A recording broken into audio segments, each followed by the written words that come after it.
से संबंधित हो, एक सोच के साथ मुख्यमंत्री जी ने लगातार तीसरा बजट पेश किया और जो दो पहले बजट में बातें थी, तीसरे में और मजबूती के साथ और प्रावधान के साथ एक रुख साफ किया कि किस प्रकार से आप समझें कि प्राकृतिक खेती अगर लोग करते हैं उसका मिनिमम सपोर्ट प्राइस, आपकी फसलें, चाहे आप गेहूं की फसल की बात करें, मक्का की बात करें या कच्ची हल्दी की बात करें, कि किस प्रकार से उसमें काफ़ी बड़ा जो है इजाफा सरकार उन फसलों को अपने किसानों से प्रोक्योरमेंट करेगी। उसी प्रकार से जो लोग किसान हमारे दूध पैदा करने वाले हैं उनके लिए भी, जहाँ लगातार पिछले वर्ष 12 लीटर प्रति लीटर के हिसाब से इजाफा हुआ था और इस बार फिर से बजट में 6 रुपये प्रति लीटर के हिसाब से, चाहे गाय के दूध की बात करें या भैंस के दूध की बात करें। मैं इसलिए एक छोटा सा जिक्र कर रहा हूँ, और बहुत सारी योजनाएं हर वर्ग के लिए, कोई ऐसा वर्ग नहीं था जिसको बजट में टच नहीं किया गया, जो भी था। लेकिन ये मैं इसलिए एक एग्जाम्पल के तौर पे कर रहा हूँ कि हमारी सरकार की और मुख्यमंत्री जी की जो सोच है कि किस प्रकार से हमारी माताएं बहनाएं जो दूध का काम करती हैं गाँव के अंदर, उनके जेब में किस तरह से एक्स्ट्रा पैसा जा सके, और जो गाँव में लोग किसान हैं वो आने वाले समय में उनकी अर्थव्यवस्था को हम उन्हीं के क्षेत्र में मजबूत कैसे कर सकते हैं, किस तरह की नीतियाँ अपना के और उन पे अमल करके, उस दिशा में ये बजट आगे बढ़ा है। और मुझे उम्मीद है कि इसमें सबका सहयोग मिलेगा और आने वाला समय जो है हिमाचल प्रदेश की आर्थिक स्थिति को भी मजबूत करेगा, और जो गाँव में रहने वाले लोग हैं जो रोज़गार के लिए अक्सर माइग्रेट करते हैं छोटे कस्बों की तरफ और शहर की तरफ, हमें लगता है कि इन चीज़ों पे भी आने वाले समय में थोड़ा अंकुश लगेगा। ये कुछ बातें थी जो बजट की विशेषताएं, और बहुत सारे वर्ग थे जिनको टच किया गया। युवा साथियों के लिए काम किया, बेरोज़गार साथियों के लिए योजनाएं लाई, जिसमें आप समझें कि फूड वैन्स के लाइसेंस की बात की गई कि किस प्रकार टूरिस्ट डेस्टिनेशंस में हाइजेनिक फूड और साफ़ सुथरा खाना पर्यटकों को मिले, और जो हाईवे के साथ, जैसे आप बात करें परमाणु से लेकर चाहे आप आगे किन्नौर तक की बात करें, तो जहाँ भी पॉसिबिलिटीज़ होगी आइडेंटिफाई करके हम जो है लाइसेंस इशू करेंगे, लोग अपनी वैन्स खरीदेंगे और अच्छा खाना पर्यटकों को और आम लोगों को वहाँ मिलेगा। उसके लिए अनुदान की भी घोषणा की है। और उसके अलावा ट्रांसपोर्ट के अंदर भी मुख्यमंत्री जी ने बजट में घोषणा की कि हम बहुत सारे ऐसे रूट्स ट्रांसपोर्ट को जो है प्राइवेट हाथों में देने जा रहे हैं, जिसमें हमारे बेरोज़गार युवा साथी अपने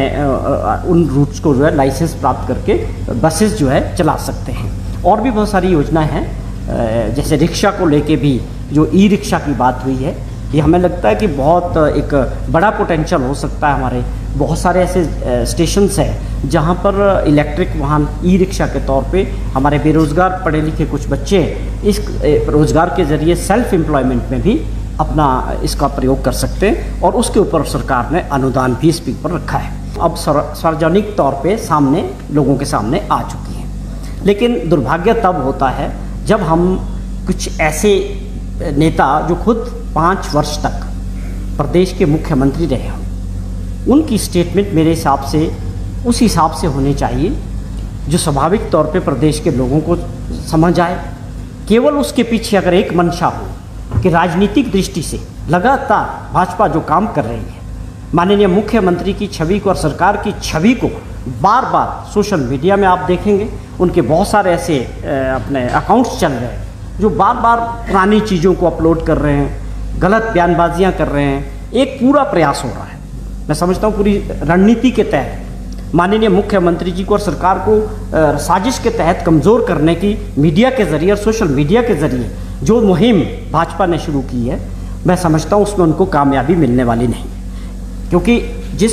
मजबूती के साथ मुख्यमंत्री जी ने जो फैसले लिए, सरकार ने जो फैसले लिए, वो उससे हिलने वाले नहीं। उनकी सोच बड़ी साफ है। हिमाचल प्रदेश को आगे ले जाने के लिए, हिमाचल प्रदेश की आर्थिक स्थिति को मजबूत करने के लिए हमें कुछ बड़े फैसले लेने होंगे, और स्वाभाविक तौर पे 3 बजट में उन्होंने लिए भी। आप बिजली बोर्ड को सुधार की बात करें, आप HRTC में सुधार की बात करें या और विषय में, तो वो इन चीज़ों से रुकने वाले नहीं हैं। वो प्रदेश हित में और जो काम करना है उसको मजबूती के साथ आगे रखते हैं, और लोगों का सहयोग उनको मिल रहा है। अब ये दुर्भाग्य है कि विपक्ष उसको अभी समझ नहीं रहा कि उनका रोल प्रदेश हित में क्या होना चाहिए। विपक्ष में होने का मतलब ये नहीं है कि केवल आप सरकार के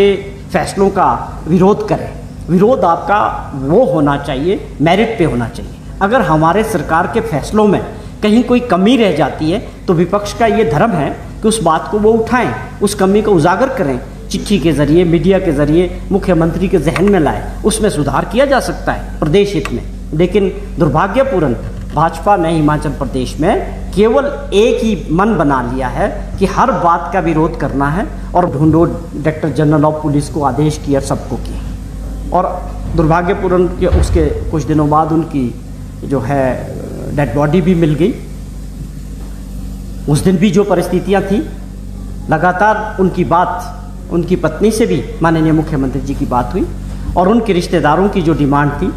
कि किस प्रकार से जो वो अधिकारी है कि उनको इमीडिएटली उनकी पहली मांग ये थी कि आप जो है इनको अपने पदों से हटा दें। और आपने देखा होगा कि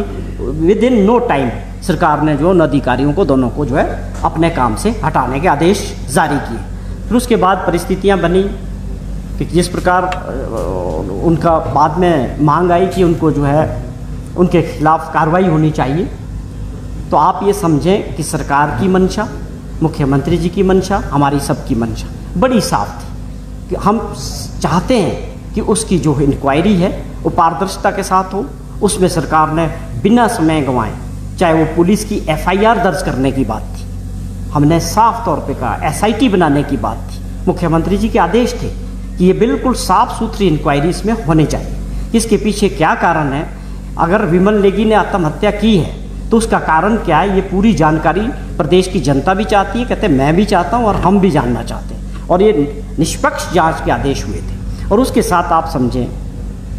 एक एडिशनल चीफ सेक्रेटरी रैंक के अधिकारी की जो कमेटी बनाई गई थी, उनको इसका जिम्मा सौंपा गया था कि आप इसकी इंक्वायरी करें। उन्होंने भी अपनी रिपोर्ट जो है 15 दिन के अंदर सबमिट कर दी और मुझे जानकारी मिली कि उन्होंने अपना लिफाफा जो भी है वो सौंप दिया है। तो कहने का मतलब डबल इंक्वायरी इसमें हम सरकार कर रही है। किसी प्रकार का कोई किसी को बचाने का या कोई और मंशा नहीं। जो एक बेस्ट पॉसिबल जो उनके परिवार ने मांग की थी, जो भी मांग समय के साथ उनके साथ लगातार संपर्क था। और माननीय मुख्यमंत्री जी की बाद में भी उनकी पत्नी से जो है बात हुई थी